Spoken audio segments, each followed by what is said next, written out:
Tātou talo. Le atua pa ia e lo mātou ta mai whamawau. O lava o le atua o ananafi o le aso o atai au se ia o lava i le whamawau.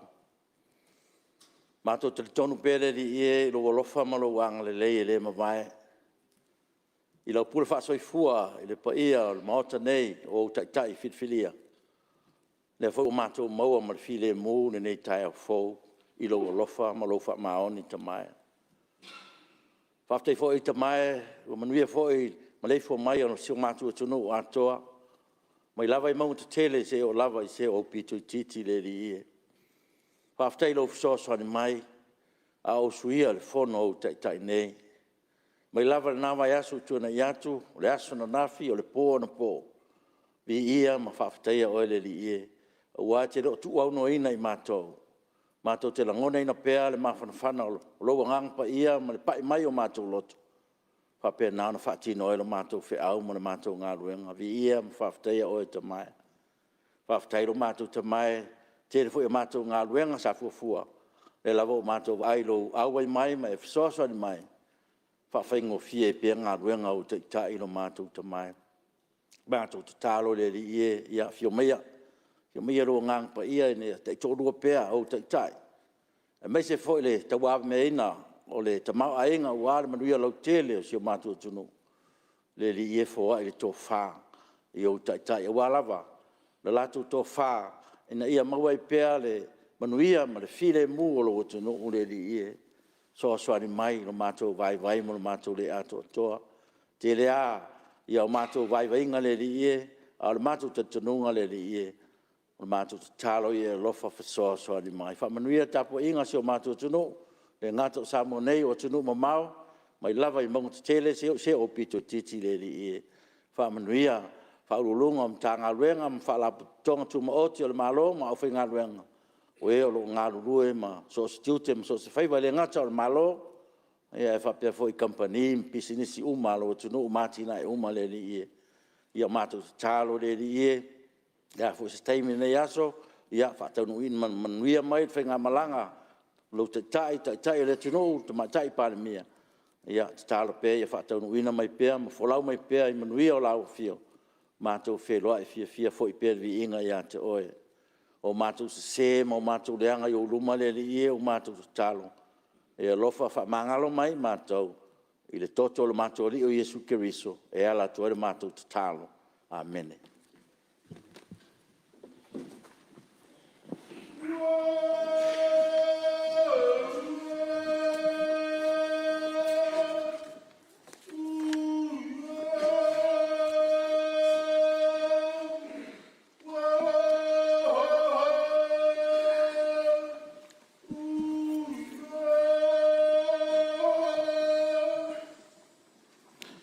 O te whasisiratu a amtari ne tau manga al fono au whaitu la fono.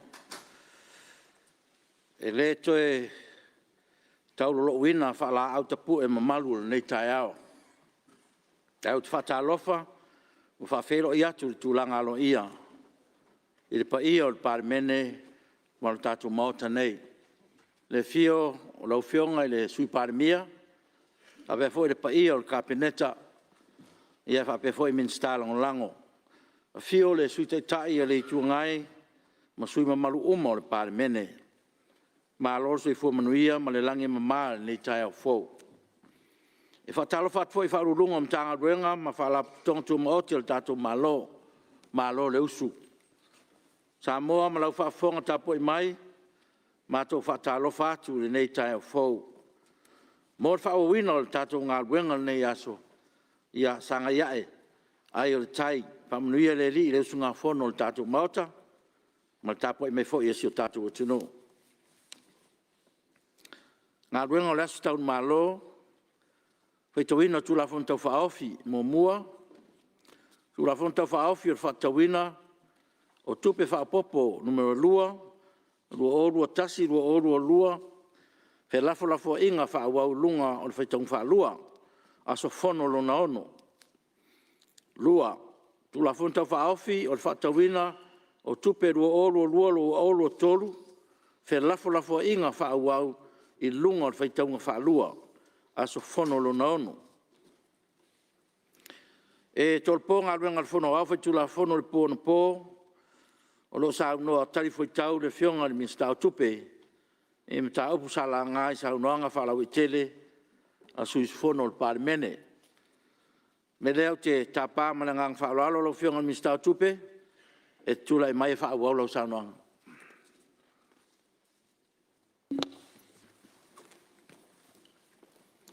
Whaftaila o fionga I le whongwhitalai o mauta. Tal tonu fōi ua mai eo na ACT-a. Le tātou taulanga mōlia I luma o le atua. Tātou te whanau no manu wai. I le anganga pa ia o le atua e taito olua ina ma le tātou Palemene. A wālava o tātou tiute. Ma whaiva whataitai o le tātou watunu. Le swafa man mālo le atua. O te whaatalo whatuai lawa fionga I le whonga whetalai o mauta. Talton fōi ia e le o mawhai o na pa au mai le tātou taitai. Po le fionga le te maitai Palemia. Ai o loo mana tua pia ia tātou tausanga. Ina ia wholau pia I manu na tātou wheloai I se taimi o lata mai. Whaatalo whatu I lawa fionga le sui Palemia. Ma le mamalo Minister Kabineta, Papea Minister Langolango. Whatalo whātu, tusunga le sui teitai, o le vaenga whaakufai. Papea sui mamalu uma o le nei Palemene. Se lau fōi o te whaatalo whātu ai fōi, lau fionga I le au mamalu le malo, ma lau masio fō. Sui o whono, sui tōwhia. O le pa ia lava lea wātama ma ainga. Tu mua mapule ainga le tai ma le vaa o fonti. E whaafeilua I atu fōi, le tapua inga le afionga le wha amasinisili, ma le mamalu o te maitai ma li I wha amasino. Te tapua inga mamau mai o so o se tama whanau o Samoa I so se atunu. Ai tainane le paia o le ainga sa le vi. Le paia o le au whaingaluenga le atua. O lo no manu a wase manuia mo Samoa. Ai le whangaloina le tapua inga tutuila ma manua. E pa ia lava lea a wasua ma le vai whanua. Fofo mai tūlangi sa ole ma le lau niwe sailua. Tama le manua ma le toto o le whale ula. E le whangaloina le tapua inga si o I tū malo palau li sifo po palau li mua. Le fio le tele ma ana ma le au pepe. A fio le alo li lo mai ava. Le mamalu ia te oe le whale lua. A fio le matua le tau wawa mea. A fio le uso le ilua ma whaliunga. Le tuala ma vai ma le tama le whale. Whapea le nofo. Ai tu a inga le ailawa. A fio lawa fionga le sao sa o whaatupuinati. A fio lawa fionga, tu ua wato ma le whaale sifulo pe se whea mānaia. A fio alo li lo mai ava ma le nofo o suali. Alala tai e na tai I upu ia nganga malae. A fio a inga, alala tai le matua ia tua ato matui tolova. Ma le mamalo le whale upolo o tō whinga a sale mulianga. A fio swafa masala ulu. Alala tai whaatoafe, ma le nuu e whaingata. A fio le ainga pa ia, le ainga sale valasi. Alala tai le tautalanga ia whaiumu. Whaapea le whalewha ma le whaingata. O te whaatalo whaatu fōi, ma ofo alo whaatu le pa ia le au whainga luenga totofia le atua. I to tonu o lo utu malo. E amata mai fuai lalo, se ia pa ia tanga.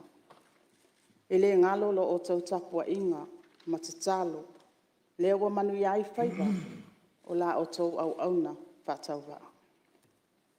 Te whaapa i atu fōi, e whaafonga tapua I mai o si o tātou atu nuu, Samoa wao yo mamalu fa altala le. Mamalu fa le atunu. Ma o mamalu fa le malo. Tato pati pea le angale le. Mai pea le tato matai sili. Ona o lana fa asoa mai le ola ma le malos. Ai mai se le tai mai o lo o toso i fua. Ma so mato wola i le nei yaso. Fa malo fa i el faiva ma le lava pale. E mai al tato whelua inga na pō. O le pō fo o solo. Wo o mai i a le la o tau talanga i nisi fo i o fesili al tato Palemene. Sa fesili ni ai e suita maitai. A la tau ai sifo. Le ai o se sootanga o le fiscal strategy ma sustainable development goals. Lawa fionga i le fonga petalai. E fia whaamanino fo i le fisota inga. O le whaamatalanga fuafuanga matupel malo lua olua tolu. Fiscal strategy statement lua olua tolu. Ma le SDG po le manu lauti mo ati na e mausalia lalangi. E peo na la ngā le suifai pule me malu mai ala tau e sifo. O le tali atu le whaafasili e whaapea e sa o lawa fionga. E le aise so o tanga o documents nei e lua o le fiscal strategy statement ma le sustainable development goals. E ese mamao documents nei e lua ma lola ua wha o ngā ina. O le fiscal strategy o le taiala lea e patino lava i le matai tuwina o tūlanga tau tupe le malo. Whaatasi ai mafuafuanga mamao tau le te mau ainga. A tono le document e te lele so tanga ma le sustainable development goals o loo promote mai el tatou malo o whaatasi o le tatou BDS o le pathway. Ona le taiala lea o loo ave i aile wha mua le malo le taimi le nei ma i aile taimi e te tauai o na tu whaatasi mai e matanga alwenga. Pe whaafewhea o na integrate mai le SDG i le BDS ina ia mawhai o na ngawhatia le whaatupeina le malo fuafuanga uma nei a wai au ngā uma lava nei ta iala i le fuafuanga le malo loo iai nei. Ma ia o wha o ngā tutonu wai le tangata soifua i le ati nae o le atunu. A wale le lei o tātou tangata i le ola o a oina e maise soifua malo loina o whailonga wa aia le nā o se atunu manuia. O nisi o fesili sa atu ina mai. Tau o swau. O lava tane swau o lo iai nei. Wa tai mai al kon karate supply a lo iai nei a te whaasala lau i mawhai o na maise East Company. E mawhai na fsoso ani mai le maua lunga le tau o swau. Lawa fionga i le fong fetalai. O le fonga le fono. Ma le mamalu o le Palemene. E tusa ma le se fulu tesi ma le valu miliona lita. Pe iwa afe fastful fita mita tone. Le au fa inga le tiso. E mawhai o na te uwina i a tātou tane. Ma le tiso lava ia. Ma e ngawhati ai o na tali atu i mana onga maasani le atunu. Mo aso e tusa ma le valu sfulu aso. Po le sili atu ma le lua maasina. E tusa lea se lau tolu sfulua mita tone i le aso. E tala tusa fo'i ma le tūlanga i tane o lo te wai le penisini. Pe a ma le fitu tesi ma le iwa miliona lita i lona au whainga. Pe lima afe fit se lau iwa sfulima mita tone. Ma e ngawhati ai le fitu sfuluaso. Po le sili atu fo'i ma le lua maasina. Lawa fionga i le fonga fetalai. Le tūlanga kon karate supply o sua au umosi o tātou watu nuu. O le taimi nei, o loo whafoina le nei tūlanga, e le kampania le Exxon Mobil. Ina ua whaamanuia ina ma tau wafonga sa whaatino mo le 5 tausanga, e amata mai le lua afe sfulvalu, se ia o atu le lua afe lua sfultolu. O lea la ua amata fo inga luenga al tātou matanga luenga o tupe, ina ia ilo umatu langa tau le whafoina o le toe whaasalalawina o le nekon karate. Pe a mai al kon karate o loo iai nei, i le aso tolu sfutasi o iulai, lua o lua tolu. O le fuafuanga o le a whaasala laua, o le a whaasala lau le nei ngā luenga, i peo na masani ai, i le whai unga le nei tau sanga lua o lua lua. Ma whaatina o mai tu langa tau i loilonga o tau funga, i le amatanga o le lua o lua tolu. Ina ia whaapea na maua sa company, e whaawa wina le nei ngā luenga tā ua mo Samoa, ai le i mai al kon karate, o lo iai nei ai iulai lua o lua tolu. Laua fionga i le fonga fetalai, o le a whaapea fo ina whaatino le loilonga ma le whaafoina o tau funga, mo le kon karate, mo se company e tufaina, distributor, le suau o tutono o Samoa. Pe a mai al kon karate o lo iai nei ma le company, o le Petroleum Product Supplies Limited, po le PPS, pe a mai a fo i le lato kon karate o lo iai nei mo le 5 tausanga, lua o tasiva, lua o lua wha, e o atu tausanga, e lua afe lua sifu malfa.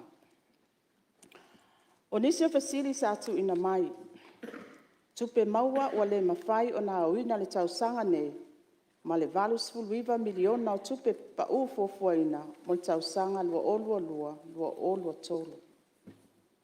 Whawhewhea, pe o whea fo i o lo wha moe moe le māloi wha tupe mai eile nei esenga. A wā o tupe o wha nganga mo ngā luenga, a le mawhai la o na maua, o whea o le a wha tupe mai ai ngā luenga. Laua fionga i le fonga fetalai.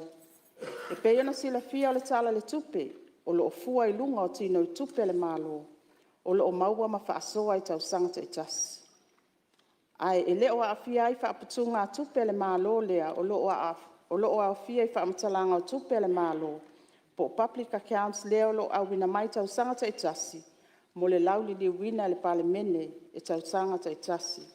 O nei wha putunga tupe, e au fia i sinking funds ale malo, po wha putunga tupe wha anganga, mo le tongina o aita lafo le malo. O lo tele fo i le avanoa e mawhai ona whaatala noa ai a tātou pāanga mo ati nae o lo au wala mai a tātou budget support, mo nisi vai ngā tupe wha mea alofa, e fua lea i le whaatinoina ma le manuia o a tātou wati nae, e au fia ai ma po kalame mo i tū malo. Laua fionga i le fonga fetalai. A whai lava e o atu se tūlanga matua i pangati a lava. O lo iai le avanoa tātou te sā ili ai ni no ngā tupe e maualalo pe i titi tului. A e peo na tu ina atu i se whaamatalanga i le taimi o sola. O le a ngā lulu e pea le matanga luenga tupe e mata i tū, ma whetutu na i vai ngā tupe, ina ia aua ne i o i le tūlanga. Tūlanga o lo iai nei le Foreign Reserve ma whainga whaavai e wa ai o na wa afianga o le si itia o le tawa o loa mai fafo. Ai mai se le tau o suau. Laua fionga i le fonga fetalai. Nā whea fo i le saunoanga le sui mai vai maunga le tūlanga i a tātou Foreign Reserve. O le a whai o tupe wha leo leo wha anganga le whai unga a perila lua o lua. Sa tūla i mai le fitu se lau onos full miliona. O loo mawhai o na whaatawina mai ai o loa wha aulu whale ina mai fafo po imports. Mo se vai taimi e tusa ma le se fulu masina.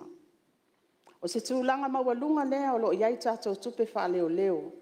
Pe a whātustusa atu le ala fua whātatau mo mia e te tau o na matai tuwina o le wha masina.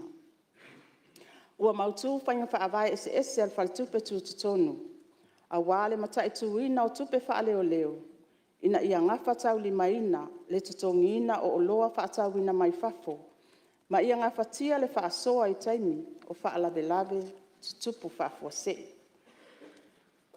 Ai se awa whaase e se ai le tala le tupe. Le tuto o tasi mai le mtanga luenga o tupe. Pe ona sau noa i fo i mapsilingia ai. Sui whai pule ano a maalua. Laua fionga i le fonga fetalai. Ia atono le fasili lea sa atu ina mai. Ia, mo le silafia al tātou Palemene. O le awhionga al tamai tai Palemia. Ia, o le tai fono lea. O le tātou tuto atasi. Pei lava o na silafia o le tātou tuto atasi. Ia, na amata Te tala mai, ma whaelonga ina le aso mua Iuni, lua olua, ia o loo whaanga solo, i le tausanga atoa, ia ma whaata atia fo i le lato po kalame, e pei ona tala noa ina ai le komiti.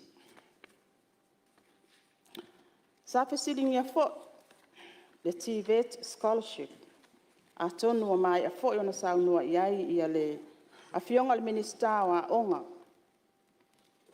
O te fia a vea fo i le nei avanua, e wha iloa tuai le wha moe moe, mo le si itia skola sipi tau TVET i lalo so soan tu sao, budget support. O lo wha atu peina lea le malo New Zealand ma Australia, a wā o a onga tau TVET i le universite a o Samoa. O nei skola sipi, o le asi itia mai le fitu se lau wafe, le tasi jesi ma le wha miliona.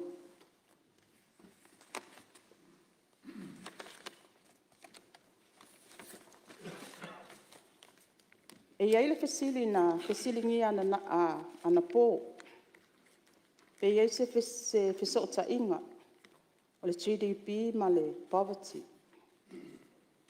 Laua fionga i le fonga fetalai.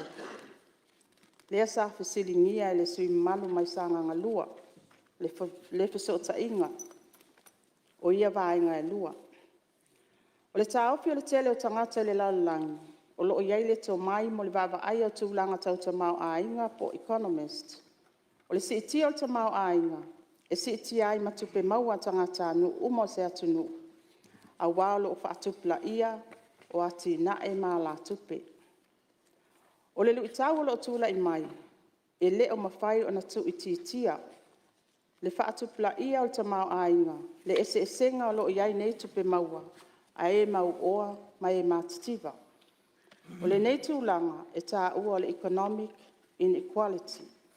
Lawa fionga i le fonga fetalai, o le economic inequality le nei lea e wha moe moe, e amata fofo i le polkalame o le tasi miliona i le tū malo. Ina ia mauti noa, o le whaatupula ia o te mau ainga, o le a whaatupula ia i foi, ma la ngā tupe mo ainga i totonu o nuu ma la lafanga.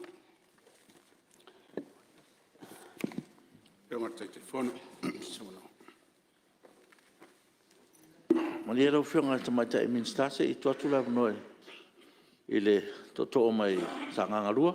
Ia, sa noa lau whionga sun. Lau le toi a sa tūlanga o Sam whainga o Samoa. Ua maea o na tōso lātou matū para para. He ala i whātū lima lau a whionga i le whonga whetalai. Hai ua whia turi loina le mata upu lea o na resa utala noa iai. A whapea o le whina ngalo lea. Le a fofo le economic inequality lea i le tasi miliona. E tū maulava lau fesili. Whape whea o na tupu le meana sau noa iai le minsta. Ana pōle o wa ia le vaenga o whainu mela wha maumawina. O le alu i lunga o le tātou craft o le GDP, ai toi alu watu ai fo i lunga ma le poverty line. Wai lo wa mamla manga wha anu mela, a whai wadu lunga le GDP, alu lalo le poverty line. Peitai, o le tau wheturi whaatasi mea ia, e lela uma watu le inequality leo sau noa iai. Paua leo se whautuanga. Wai o le tāua ia wo le whalawelawe ana pō, le mea lea na au mai e le minsta o whatoanga. Le tūlanga o le ese o le mātau le tūlanga o iai le mawalunga o le tātou GDP, ese le reality le iai a ingai Samoa, o le tāua i o le point lea. Eoe, lona winga, ua iai se tūlanga e ono fesilingi ai fuainu mela. Ai sila fo i le mamadu le nei maota la ua fionga i le fonga fetalai. O a tātou forecast. O a tātou mea uma e whai tupe whatatau ma nei mea uma e fua i le analysis o fuainu mela. O i nai tau ma iei e fuainu mela. Po se tonu le lei o le a whai pele ai. Ai a au mai lola se tūlanga ua fesilingia ma whelauto a i tūlanga o fuainu mela wha maumawina ona iai le o se fesilite le lava na o mai a te awana pō. O fea la e maua i le toa whimarie. Na ia tātou maua se forecast mānaia mo le ngai luma. Ia ele o se whaitionga a se tua lalo ma tu atu lava se tau au sila to toa ane tūlanga ia. Lana e o ngā rifa ma ite leo le a whai mea vatu ala u wha malo to tasi. Ai tāua la le taidi apu mo nai mea ia e tau lose mai. Ia ona tātou tau nuu lea i le manuia whaftai lava. Ia, malo whaftai.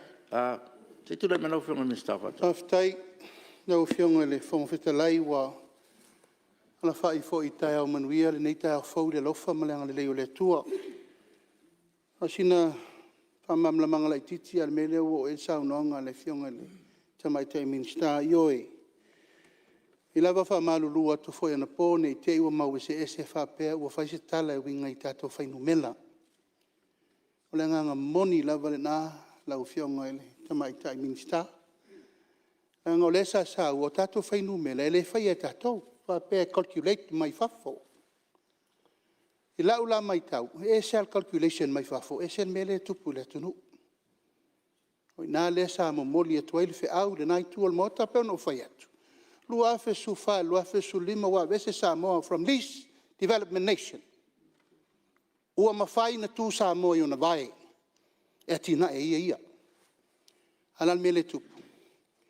E lava tātou te ola whalango lango i atunu mamao. E mai so ni whai tātou paketi. Tātou paketi o le a deficit. Ana le ai remittance, e le mawhai tātou soifua ma oko loa. Tulanga e manuia lau tele, ma le lumana i tangata umma i nuu mafia ngai tua, na e tō te sila fia le mele tātou te iai. I le lefe a ua wai lau tulanga o whamau maunga, o iai kako forecast. Forecast is only forecast. A le reality o le mele tupu, ia na e tō te sila fia.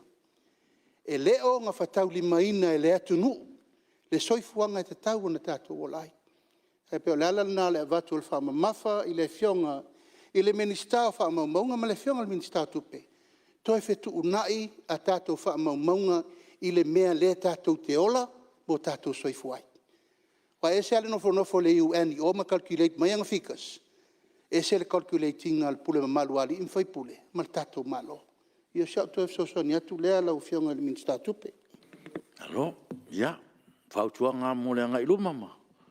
Popo wai fo ile lumana i le tunu, ia, lau whionga le minister tupe. Ia se i mole whaasau ina lo teimi se tūlai mai le sui vai maunga tōru. Whaftai mo le awanoa, le nana tue whamanata tu le whionga ministau whatoanga. O me ie fua mai le UN e lo fua i fua tamau aingo i le tūlanga wha international. A pena o tauana po e le whai e tātou ia calculation se pena o te sauno mai ai. Al tūlanga i o le whamasino ina o tātou le tūlanga leo atunu vai te maainga. Ia nawa ia la tauto mai le tau te whamamai fōi. Nisi mea. Ai whaftai o leo mani no mai lau whamtalanga. Ia pe o le whamasino ana tātou i tūlanga le i tātou. Atunu o te minei me o mativa. Ai pe whaina o whamanatu atu lau whionga. O le tūlanga fo leo awe se tātou mali. Atunu e wawalta maainga. O tūlanga le lei. Walanga e sa sauna fo le su te tau matu ngana po. Le tai whaatu saina le mativa le tātou mativa le atunu lai whafu. O le ala fofo le nā le amai le UN. Ona le reality le e tala no mai fui lātou ma upgrade el tātou tūlanga le. Me o tino vai te maainga. Ia nā u whapea nātu. Ia e o whai le tau. Ai, le o manino le. Ia e. Sauna ngā sumar. Lava. Ia. O whionga, ia, e leise nganga e whatau Tano mara tau. whonga mistau. saunoaga le sui mamalu o se tasi foʻi o vetupupula me tautupe le tatou atunuu leva na lala ma tautua ma tagaluega o tupe ae pea ona ua fai atu o calculation lai fai mai o le UN e fua i tatou mea lea vatu fua i tatou faamaumauga ia e vatu e tatou malo ona calculate mai le o le mea lei e tatou a le tulaga le o tatou iai ua tatou iai le global affection le tatou ia le taimini nei e te ate le faalagolago la e fai mai o le tonu o tatou fai e tatou le mea e fetaui mo le atunuu le alana lauafioga le sui mamalu o te lē faatau matatau sa o e ae aolo le tulaga lautele ua tupu le faaletonu ua afia le lalolagi atoa e ona tapasā lo lea o le tatou vaa le mea fetaui ma tatou le taumafai atu nei a le saunoa atu nei le tamaitaʻi minista tupe o la le tatou fua e faapaleni ai le tamaoaiga o le atunuu ia tutusa le tagata mauoa lea le taulaga ma le faifaatoʻaga le ituā ia le ipata o falealupo e ua avatu le matafai oi lea avatu le uluaʻi fesoasoani mo le uluaʻi taimi seʻi taua mai luga le pasene lea o le lima vaivai ma le lē tagolima inai faalamutasia a te lē tetee le tulaga lea ae pea ona ou tulaʻi faamamalama o faamaumauga uma ia mai le UN e fua i mea ia tau te laʻu atua o nisi lataiga e sea mea laʻu ma le mota se mea laʻu i fafa alana o lē tau faapaleni atu nei ma ae lafa maia o loo taumafai pea le matagaluega o tupe ia e lē tau faafuluina foʻi o tama fanau o le atunuu ua lava le tomai a o loo faapenana ave le tuʻalalo e talafeagai ma latou ia ma le taumafaiga le uluaʻi tausala o tulaʻi le minista tupe tau ave tatou tupe mo lenei taimi ia ua iai manatu ua tatau na faamuta le tulaga laufioga sui mamalu o le atele le tatou taimi alu o le ua malama le faua o tou fautuaga le minista o tupe Lena le fia mole le whaatai le fionga e minsta. Ona o le fōringa mai e se li poti e tāpena esel me mai nei esel me avali UN alau tu alalo. ia Pa mole. Ka penga si li poke kasi ia.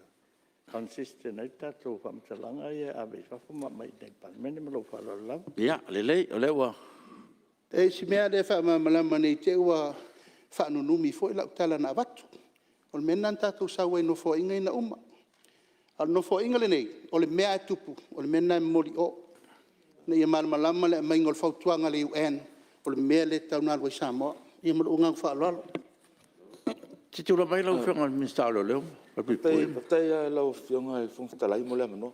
E na se manatu ai. E tau te finau ale me tasi. Ai a tatu tilo ile da mano le fai le miliona tala le tau tu le pensau no ho le GDP mo le standard of living. Lau fionga. La tau tilo uma tatu lo mai sa mo. E fai ngata ia ona pa tu tusa e tu foi le fai business il taula. Ma le fai fatoanga e pale alupo ma le pata. Ma fu ala ufionga. O te la fai business e nei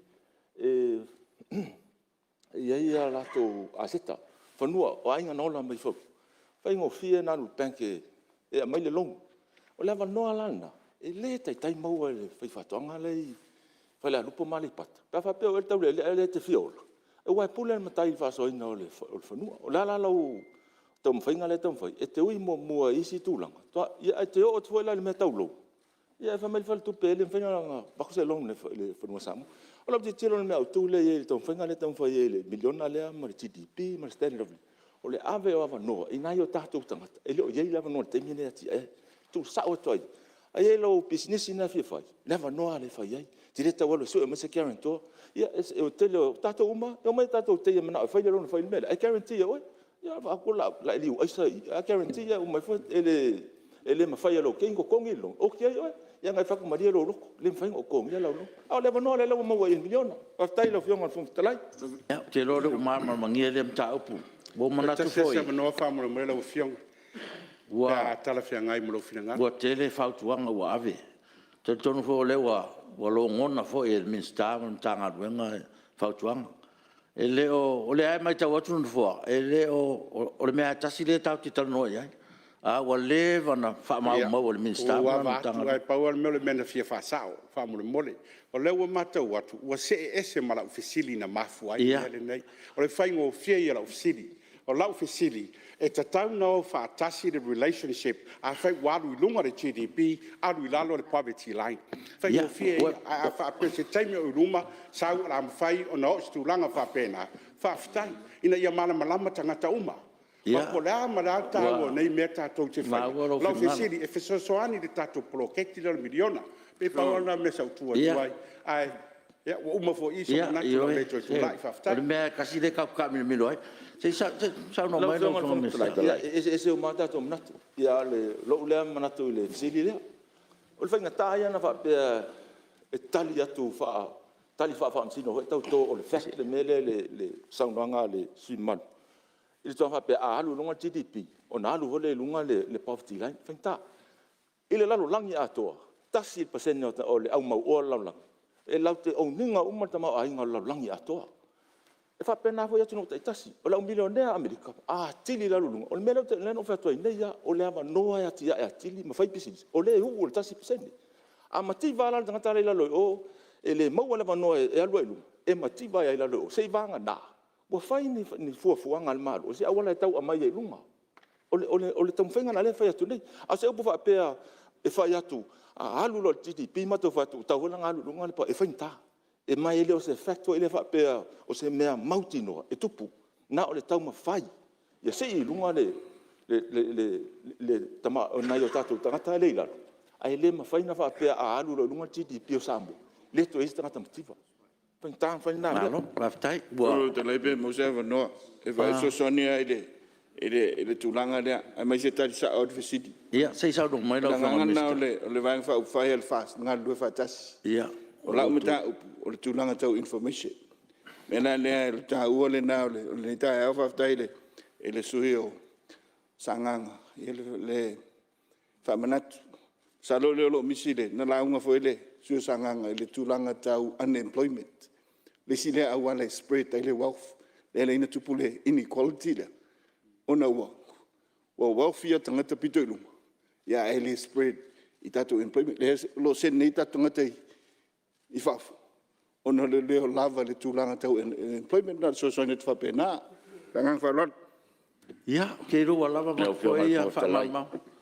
e se mo asa io e fa mole e se te anga e lo fa ula ya su sa te sa no nga sui o ia e langa le se la unga o le la unga la unga miska fia fa sa o lo fionga ia langa wa alu ala so nga fia o ngofo le im sa tala nei vo i sa to ale ba o sa pe tema ia tu pe fai pe ia sa no al nei po tai o le manatuale le mata to nga lu fatas ta to nga lu fatas io la nga na nei sui ta to nga lu fatas ai e fa mtalanga sau ele o so finga lu fatas nanga o tolu pa inga amin stalo fionga asa sa un rol suyo eu so ya laudi so foi asia des foi sak pai kia o des foi sak pai kia le ko ke ya sa e tau lema pa pea o fa mau ngai a be fafo ese ma fa mau ngai mai ne de ona fa pe mai lo na saunong o mi sa fai pa inga lo te le te fa tanu na o minsta o te le e loa ma se mautino i ni me fa ngatu o lo ia tato tanga luenga o le lato mta fa yoi ma lato to mai fa pitona a fai la o si de fia ia ni me fa pedanga na tu ia mo talange mai fa sa ai ia ma tato tu tiro o ia po sa o faingo o mea ia le tata noi wai e fu te mi ese information ma na mai fa ese information o le ese ia nga information a si mena ia fa te o ma watu lo finangalo ma ele sa no ia foi manatu ia wa Eu fio mo fatela. ia se tu la mai tele atu i la o fuftelai o te ava tele atu ai se itale break e no la tu le vatu fa mo monga ya e la tafi o tele so ona faia se upu ai si la fia o tu i so o mena i nei mota rai oni talk on the proof in final avatua. Le ia olo ma to sa fa to fa mai o tato fina wal no fo ingalen men na. E per fa mamna manga ele ta o mai te musu tate fela wa ia fa fonga ta tu malo. Io e mai. Se tu la bella fionga sul palmi. Ia, e whātala whātu i lau fionga e mese le mota le nei tai au. Wa ngā i lava i le lautele i a saunoanga sui madu. Ai tulituli e tuale a nganga o le paketi i lau fionga ma le sini au tu o le tatou tala whaatau o le tupe. O lea lava e tau whaamatala mai i le fionga i le minsta o tupe i a le nganga atua walai ona ta oto mai le talo tupe i le tūlanga o lo iei nei, pei foi ona oto atu le nei tū. Ai o lo whapena foi ona fisilingia le nei tū, i o tūlanga masani lava. E mafua ona tātou whelafloa fwa i le tai au le mta upulu nei ona o le fisili mai le sui malo sanganga mumua. Ona o whapea walu lunga le, sanganga lua. Walu lunga le GDP au sau lalo le poverty line. Ia, leo maua lau wheningalo whaalia. Ai fōringa mai fōi wa e tua inga ia tūlanga o wha maunga le tātou malo. Ia peo i nā lea wa ta o toilo wheningalo o lo iai le whesesia inga lea. Ai mai tau atu fōi ia e te leo tu ina mai ni wha maunga e tau na lango ai le tūlanga o mai o le GDP le alulunga ma le poverty line o nā lalo. Ai sa whapea lau fionga. Fionga me fie whasao wha mole mole. Ai sa whapea le a tuu lava le avanoa i le fionga le mistau tupe. Leo wa tau mwhai atu ia e whaamam lama nisi o vala. Wa lai o na tūlai mai le vaenga leo le mativa. Le fua sau noa isi o usua mistau. E tau whaamam lama tau whaapura le mafuanga. Ono le tūlanga sa iai fo i le vaenga o le paketi sa ngā lue fo i malo taluai. Ia e ese fo i le latou vaenga i le au te lenga o le tamau ainga ma le whaatulangana o le whasoa. E ese fo i le vaenga le nei whainga malo. Le vo tu sa o tua le sini au tu o le paketi. O le whamaite. Io e, o le whamaite, io o mafau whaunga fau, o aikia fau, ina ia nga epu ele te mau ainga. Ina ia ave ese ai ma whaititia le tūlanga leo lo toa ai, le se senga leo wa mai le economic equality. Ma fua sea le economic equality. Ona le tūlanga tonua leo wa maia. O lo iai, le whaasoa sa iai, ia e pei fui le e vapiapi le tūlanga lea.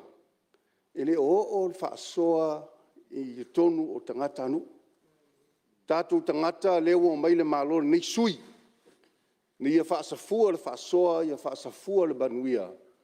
I tātou awhioanga e meise nuu a inga mai ka le sia.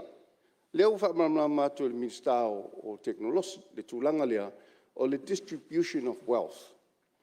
O le mafuanga na leo wa iei le vala lea po le economic gap.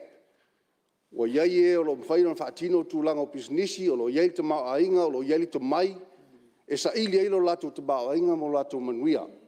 Ai o lo iei e lalo i e le mawhai o na latu sa ilia, ia tūlanga ia peo na ngā whaatia inisi o lau whai pisnisi, ma e o lo o iei whaasoa. O le mafuanga ngā wa iei le economic gap lea, o e iei, ma e le iei. Lea lau wa create e lol me lea wa ta ua wa saunoa ele te maita ilea. O le economic inequality. Longa winga, wa iese tūlanga wa le launga te sia le te mau ainga, i le whaasoa o se paketi sa iei. Lea lau whaamanino le tau nei, wa whaamaite le malo fau, le tūlanga lea, lea wa alu miliona. Lea wa alu miliona.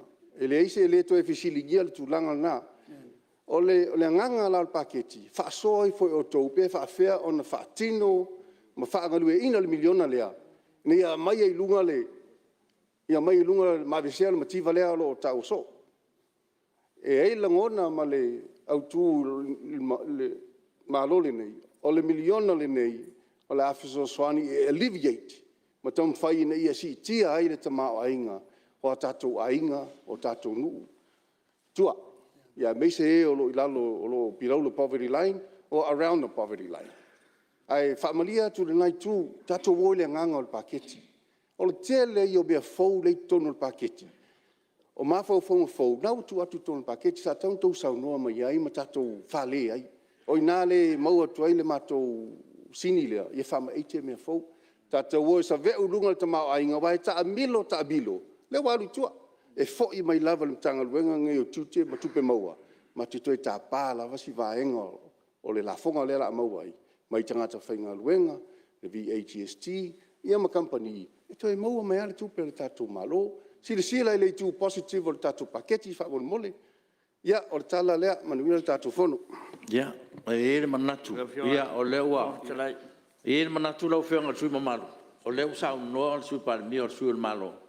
Manatu foi ua tele tatou talanoanga mawhautuanga le nemta upu. E lea ngā foi na toe whaini la fonga. Whitutu ia i tono tatou maota. Ia, o le e whaatali le minsta mo le whaowino lansau noanga le melea. O leo sa no le sui Palemene o tai le tu o malo fuanga te tau na malo mo la ngai ruma lo fionga na se me to pa malo suai le sa no ngal minsta o tupe ia mo sa no ngal le sui Palemene ia to o lo fangia foi le fato nunga no fo la fionga sui mat o leo avatu fatuanga le al no fo se fa wa sa no ngal minsta tupe to mo fu se sia no ia to mo le se sia no lo fionga pe Palemene le no ono le sa no sa male fionga sui ele e te le anga il sui Palemene anga i o minsta tupe o tula fontu mal ia o fa ra tu lo fionga tai mo le no le sui o sanganga lua o leo mal malama manino le mta upu O le au no usita ia lo fina ngalo. E lava ina na ngona fa no o tua ina u e le sui Palemene fa pea o tua ina fa maunga pau al menu tula e tuai. Ona i lalo tatou tu la fono tu mauia o le mea fia whasa. Pau a whai o lea tatou whape ina whai. Ia, malo, whaftai. Lo whianga minsta, whawa mai lau saunanga. Tere whautuanga le wapati lau whianga mamtanga ruang. Whaftai lau whianga le whonga whetalai. Ia, mai tāua fo i whinangalo manatu atu ina mai. Pea na maali e le tātou sini au tū, tātou folau whaatas. O tautu alalo mai, o le whautua mai, ia, pōpō wai fo i tātou sā awale anga i luma. O fionga le whonga whetalai. O le a seula o sā i whanua. Tautonu fo i ua maea na wha mai o io, tali ma whesili e peo na tuu ina mai. Aile i seula o sā i whanua. Sa no fa mo. Oi, e se si me ko po. Sa fianga whetalai o le ua tali fisiri umasala ngai vanga na ai mata upu sa ulanga pe se no fa. La lam ta upu le tau. O mta upu le sa ulanga ile ma nei o le fa ma ite ua yai. Ai te tau fona fa ma ite ina ia fa soa va no tusa I to tongi la ufa ngar wenga malo.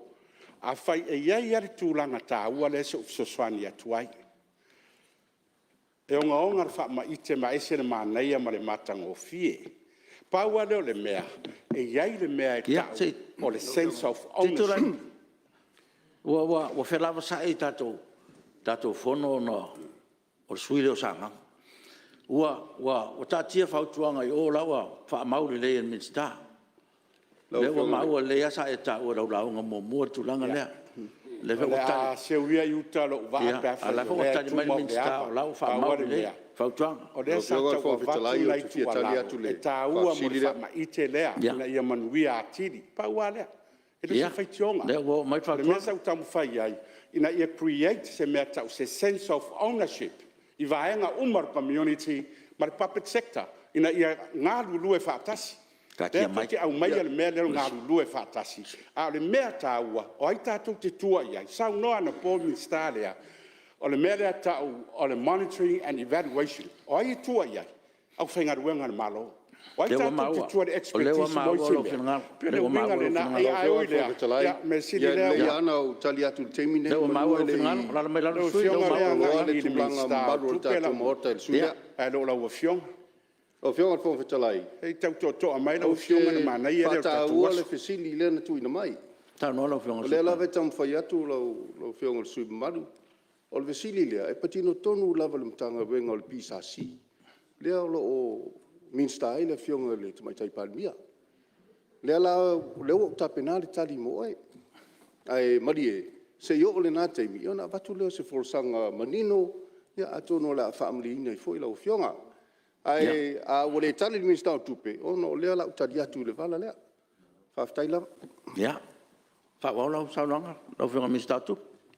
Ja, of jong al van vertelai. Via Mosja wat nou kan ai on mi statu.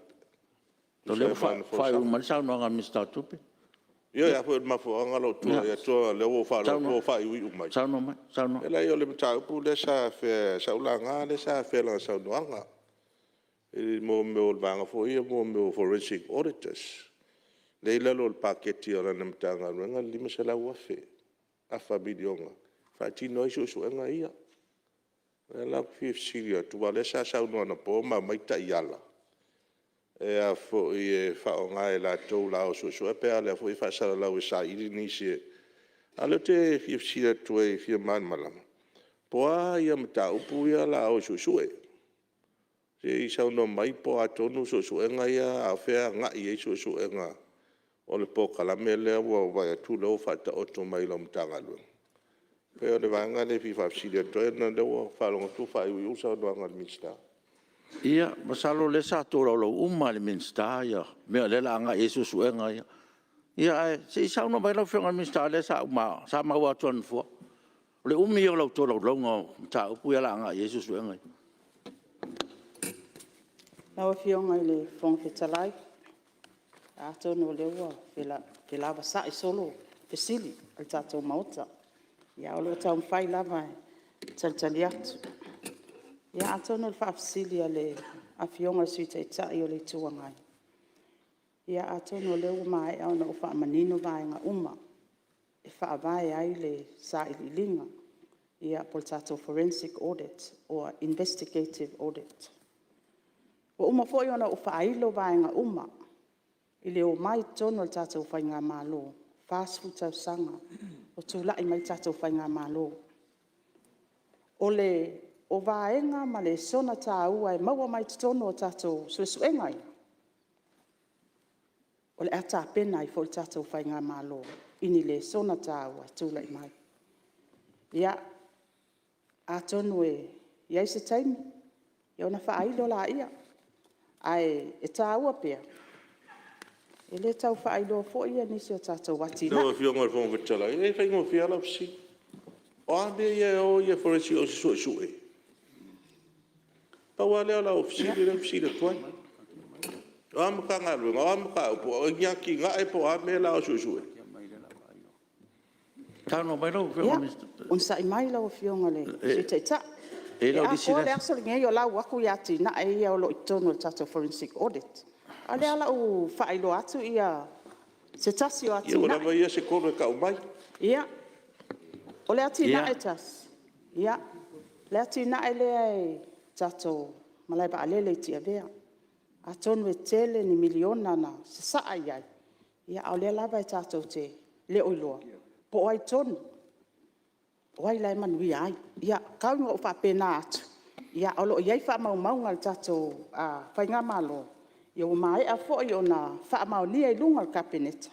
Ia a tonu o le ato si lai fo. I vaenga I ati nai. O le afa atino I nai le sa I linga. Ia tonu la o fionga le fonga fetalai. Ai le I seulo o sai whanua. Ia e tā ua lava le. O fionga fonga fetalai. Ia, se tu lai mai e se me o. Ia, whawhetai mo le awa noa, leo mai atau ato le awhai mai le, whawhetai, whai uai le, saunoanga le, fionga tamaitai minsta, sa le whalawe lawe. A se mta upuna o la ngā, I le physical strategy, lea sa e tali mai e ana nei, e whaasa o mai e le e se linkage, po se whesa o ta inga, ma Sustainable Development Goals, a o nae maua I le ta iala, mo lumana I manui o Samoa, le PDS, le lima tau sanga. O le anganga tu ua lalo na avatu. Ina ia wheso o tai ia tato documents ia tolu. Mantu o fo i o le SDG e filter mai e lalo. Ia la tato PDS, ta iala mo lumana I Samoa. ona saulo lea I lalo, I le tātou physical strategy, le tasi le tausanga. E ta taula ona fiso o tai, a wa fiso o tai na o mea na e lua. Ai misi le annual work plan le tau te ngā lulue ai. Ia ona le mawhai lea, ona tātou ngā lulue anga I goals yes fulfitu. Ia o le tua lalo a o maualo ua manoa lau fionga fonfita lai mali. Na o mai ta wina le fe lava sa I o le whaonga ina o le upulea GDP le mauta. A lea e whaafofonga le hatunu. O le GDP e fua I ai le tamao a inga. E le fua I ai le social progress. Po o le soifua manuia o le hatunu. E le I whaia mesha si e fua I le mativa. Po o le soifua manuia o tangata anu. Ia. E le fua fo I ai le soifua malolo ina malea o ina le le. Le na maua mai le fionga le minsta o whatoanga. Ia, o te whangaruru atu le sui mamaru o lewa. Le whaonga ina. Ua mai ana sau noa tātou mauta I tū na o matonu. manua o mawalo ua manua. Ia. Paua na le mea fia whaailoa. Ia, o lea ua tātou pasi tua manu tāu Ona ese tūlanga o whaonga I GDP maota. Na lo whaalo lava whaftai. Ia whaftai. O le, mesiri lewa mai foia tua lalo. Sui foi o tamaitai mtinao. Ia, so swani foi lau whionga tamaitai minsta, ia malamtanga ruenga. Ia o tua lalo a mo le manuia. O le tātua tunu, ia e mesi of so te inga. Ia e mo mia fo le tātua ngā lue whatasi, o tō whionga lo tonu fo le tātua komiti. Ia whapenai mo mia fo le tātua ngā lue whatasi, da ia so swani foi.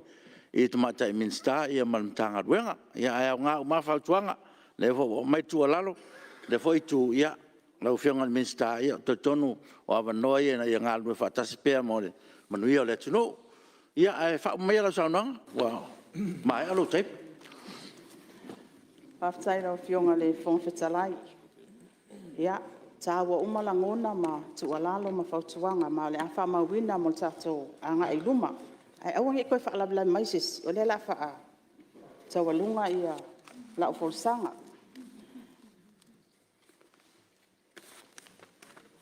Ile vainga le tātou paketi, e mai tawina, e tasi le tātou matanga luenga, o loo whaalango lango o mai matanga luenga uma. Ele matanga luenga tupe maua. Ma o lea ua o tauli maina, ia le tala whaatau au tu o le tupe, I tupe maua, ile tausanga lua o lua tasi, lua o lua lua. Ma ua mai tauina ai le tupe ua mawhai o na koleti, ma o ina ile tātou matanga luenga o tupe maua, ile taimile nei, e tusa ma le iwa sfulu iwa pasene. E na o le tasi pasene le I mawhai o na koleti ina, e ato ai le tātou wono se lau toru su 5 miliona, e pei o na iei te tonu le tātou tala o tupe lua o lua tasi, lua o lua lua. O le avanoa lea, o te whaale o ina ai le anganga le whaaftai, I laua fionga le minista o tātou tupe maua. A wai tā ua tele, ai mai se foi, ia o le tātou matanga luenga tupe maua. Le mwhai ona tū lai mai ma whaatupe ina ia paketi a tātou matanga luenga taitasi, ia pe a le whaalangolango atu, I la o tōnga luenga, so e momoli le anganga le whaaftai. Pale o ina foi le anganga le whaaftai, le taitai fono, komiti o tupe, malau komiti. E tu sai foi o le tōnga pātia, ai mai se foi, o le silisila manino, I le tāpenanga le tātou tala le tupe. A wā foi ni whautuanga, e tu ina mai luma le Palemene. E le whaangaloina la umtanga luenga tupe, o e o lo ngā lulue le au ma le pō. Le tau mawhai e tu whaatasia le tala le tupe. Ia ina ia manino, ina ia māio io, ina ia tala whea ngai fo I mata iala. O tu ina mai e le tātou Palemene. E le ngata I lea, whaaleo ina le anganga le whaaftai la o finance sector, le kovana le Central Bank, o le sifa o le o te lefo ilo na sao te tono le tātou paketi, le whaltupe o ati inae, o le tātou ofisa le SLAC, o le UTOS, NUPIFA, Whaamalo i le tau tāpenanga ma la o tau tāpuainga. E le whaangaloina ia a o whauwhautua. O loo whapena fo i ona tua lalo i le tele o taimi. Pe ona tu ina mai le tele o taimi e mana o mia ai le sosoani. E iai le taltonunga. E iai lape o loo tula i atu i le tele o taimi. Ai whamalulu atu Samoa e mai se foi lau fionga le fonga fetalai ia o le mauta al Palemene o le ase leo wa le tauta mali ia wa le longo mali e foi lau whafonga anga. Talitonu ia o te matua atu ina. Ai lau fionga le fonga fetalai Paleo ina pea le anganga le whaftai tu sai foi o lo tu la i le foi. E tai pea le sa fo lau al tātou Palemene. Lea o mawhai ai o na to ai tau nuu mai i le nei tu la. Ma le anganga wha alo alo, whaftai. Ua whamalo whaftai, malo tō whai lau whionga ma te minsta. Ua whafonga fwoi ma le tō alpa i o mauta e mese le whafonga anga le tunu. Ia te tonu lava langa o lau whionga o le aunga o aute. Ua fwoi nei fono o na tala tupe. Me lea ia malo sa noa. Whaftai fwoi lo tele, ma le on sai ia mese fwoi o tele o whautuanga wa watu le tato mauta. Ia te tonu lava o le awa tele lo finangalo. Mese fwoi le mtanga ruenga ia wa lava ia le anga iluma ia ma tapu eina o le tato tamau ainga. Me lea malo on sai. Tai fwoi le ia lo tali le mui na fwoi o finangalo ma ia ma whautuanga le tato mauta. Ia o winga ai o me tau tupe. Ia e tali tonu lava ia tele fwoi ia whautuanga taua. Tui nātu le tato mauta. Ia uale popo wina o le tanga ruenga mo le ngai luma. Uale tamau ainga le tunu. Mele malo whaftai.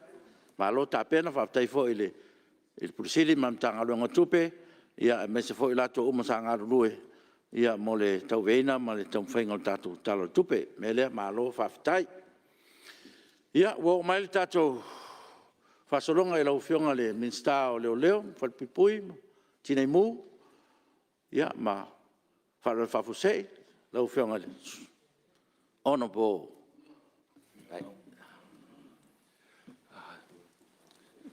Kaptai tele lau whionga le. Whongtalai mo le amanoa. Mo le atuoi whamalo i lau whionga mo le whafo ina o le tato whono.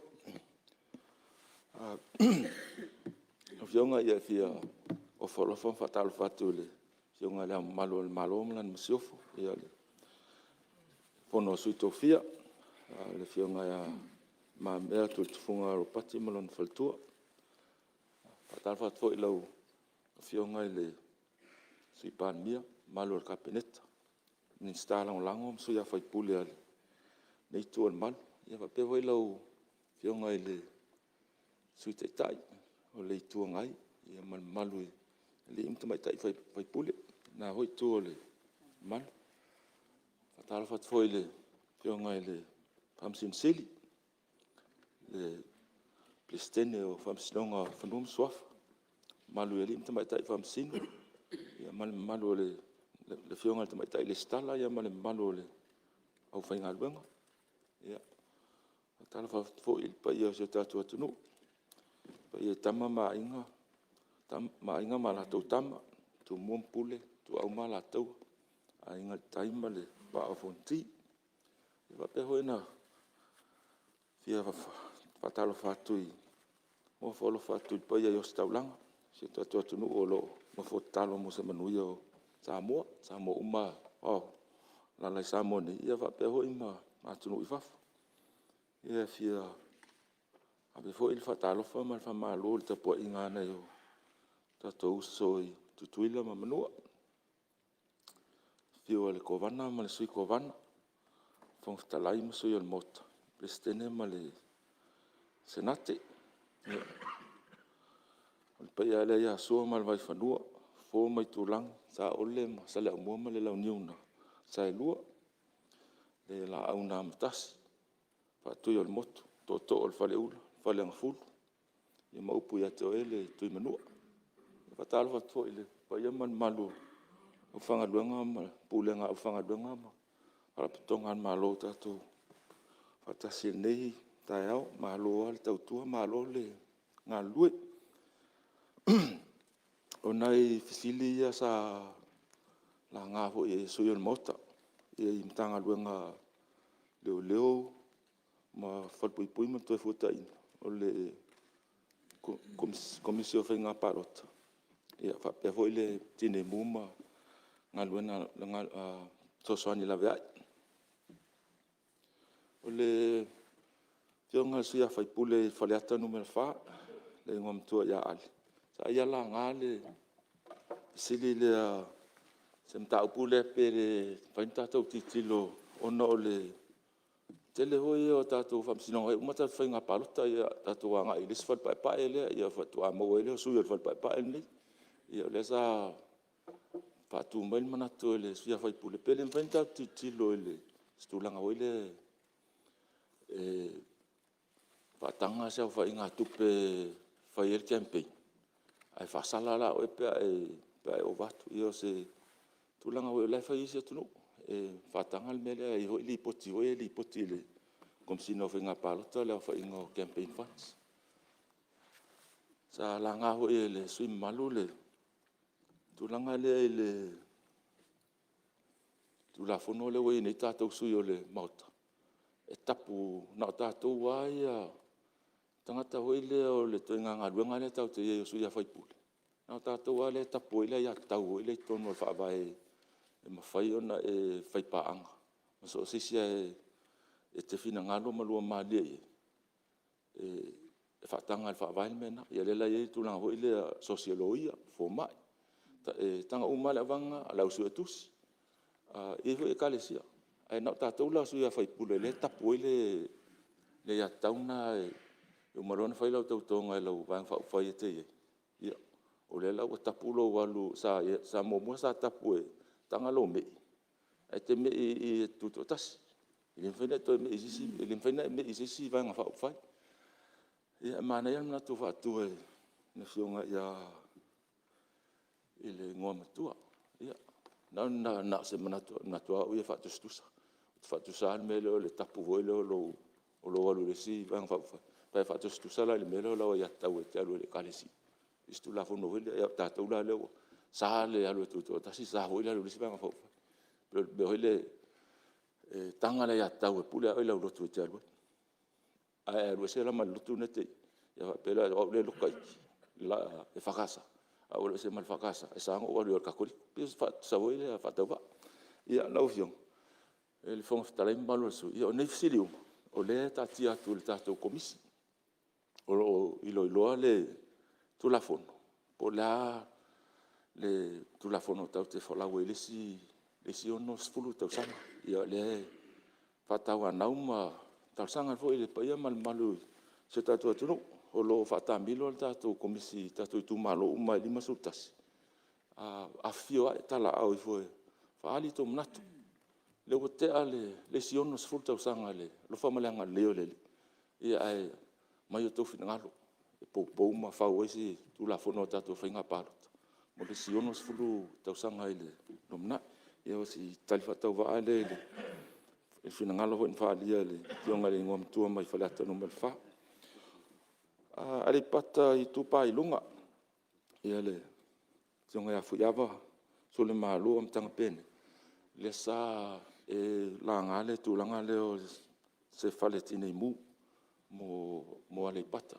Ia ole matu hoi le sa la ngā e sui o sa whata mua ma le lua.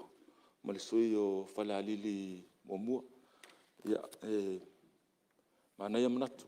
Ole tali atu. Olo o tanga ili tatu whai ngā mālua ma le mtanga duanga. I tūlanga whapea ni whale tine mua o tātou a i tu mālua. Ia e talsanga atu e onsai mai. O le tau titilo e whaasolo. A tonu i fuafuanga e titilo hoi tau whapaleni a whape whaatu i ale pata. Ia se tūlanga hoi le taulalata hoi i au fie foi ma le pā ma le tawhanga. Ia na toi titilo le situ i whale alili ma si umu ma safat ia wa fatamilo atu ile fanga ma samtang fala tai o le fale tine mu fou le la fatu fa fo mai on mala vade o la fa pitoa na mo le tua ana le ona ele mafai tu la fono ale mala vade le ona fa nga le ofisa tine mu le tono le mala vade le o mai e faia e tine mu fa fo mai o le on mala vade ia si talia tu le i sili la ufionga le so ale pata tu fa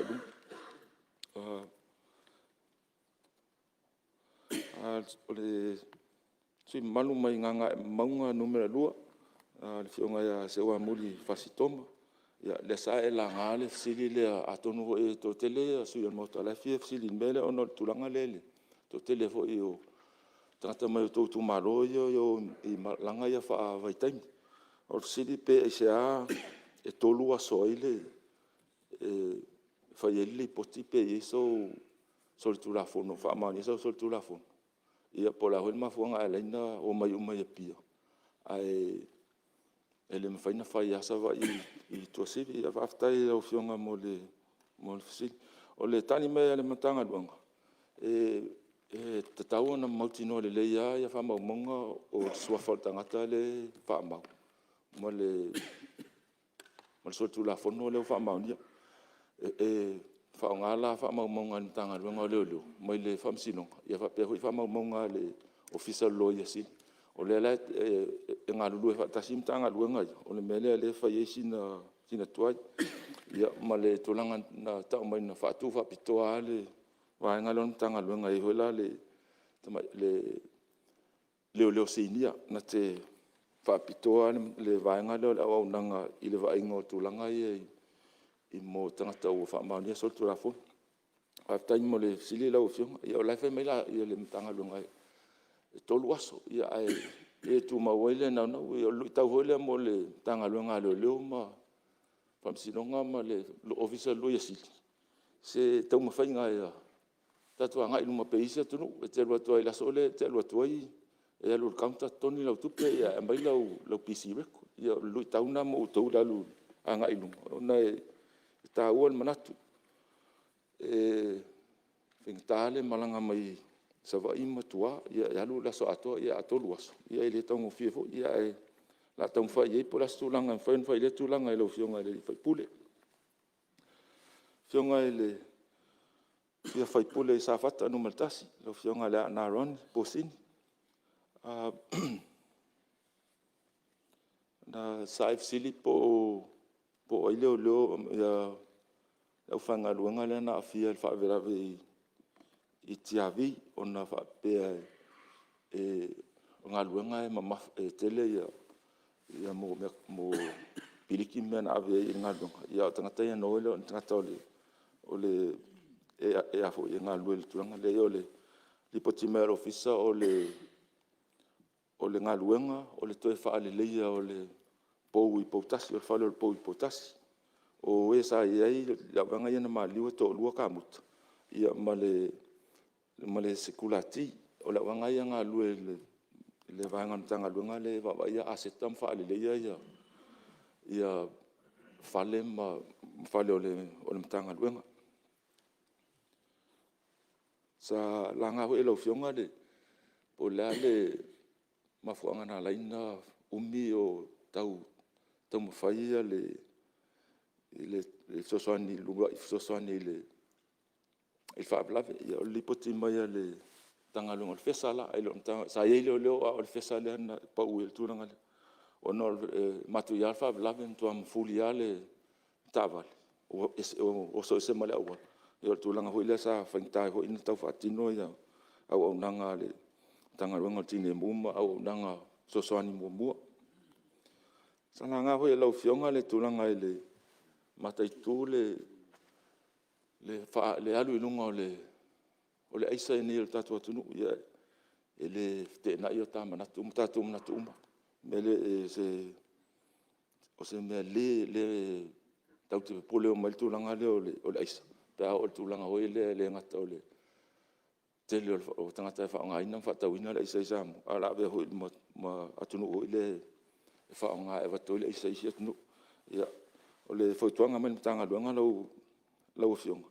Mai le lua tasi, lua o whaamamonga la ia i rates fo ia leo na alu tua. Na lua e ono rates na maua mai le marijuana. Lua tasi e fitu rates e maua mai le marijuana fo. Lua sifulu rates sifulu hoi le na maua mai ia marijuana. Tu i fo la i tausanga ia ma le melo le aisa. Le lua e tolu ia o sfainga na maua mai ia aisa.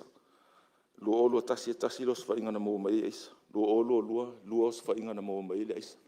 Lipoti mai hoi la mtanga luenga. E le ni au whainga hoi le a whaatusa mai lua tasi lua. O alu hoi le ilunga o lai whaatele. Nā paun mele o lai mau. A o mo tama i tanga pepa i ila hoi le ila loa sifuru kalama. I o le whaatau hoi le whaonga e la tau ia le whaonga ina le aisa. Ia pe hoi na saunua lau fiong. O le sa maua hoi tangata ia le si o hoi o tangata le e awhia i le whaonga ina o le aisa. Ma o le tunanga hoi le matai tū le mtanga duang. O isi vaenga na maua mai os whainga le o le paipa hoi le whaonga e ulai le aisa. Ia ma me hoi le ngausi e mwheta atanga whaonga ngausi le aisa. I lua e lima ia me whapena na maua mai ei. Ia, o te whamarurua tu lau whiunga minsta. Taru nong leo tatu taunu tatu taimi le malo longa masani o tae me le whamarurua tu lau whiunga. Tu e whaau lau saunuanga pe a tatu tu e tariu man tatu malo longa. Me le whasisilatu whatati ese ngā luenga whono au mo lana malo longa masani o tae